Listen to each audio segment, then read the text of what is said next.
It's easy to tell you love this industry. Mm-hmm. Young person getting out of college, why would you tell them to join?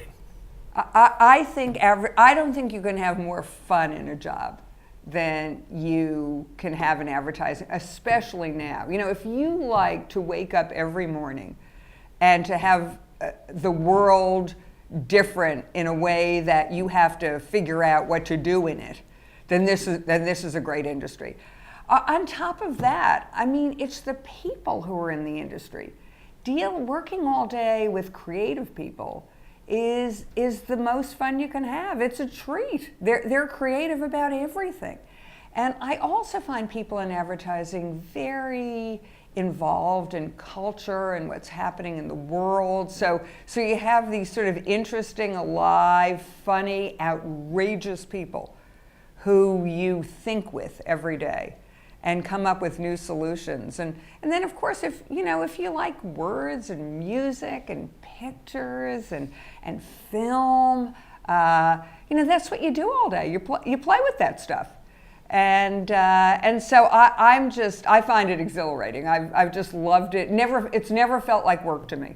It's find a job that you love and you'll never work another day in your life. Exactly. So, new person reports for work, fresh out of college, walks into your office, and you have one piece of advice for them that will allow them to achieve some measure of the success that you've enjoyed. What do you say? Find something you love to do. Find something about which you can be passionate. And if it's not advertising, don't stay here. Go, if you don't like what you're doing right now, go find something you love. Because you're never gonna give enough of yourself to something unless you love it. And unless you sort of freely and openly and willingly give more of yourself than you ever thought you had, you're not gonna be successful. There is something about when you look at somebody who's doing something and their eyes light up when they talk about it. It's infectious. So if you want to lead a group of people, you better be sure your eyes are lighting up, not faking it, but you better be sure it's something about which you're so excited that you have to share it with everybody.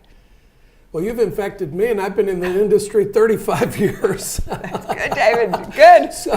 So looking forward now, Yeah. next 5 years, next 10 years, what's going to be the greatest change in this industry, and what's going to drive that change? Well, I think what's going to happen is we're going to have more ways of consuming content than has ever been imagined.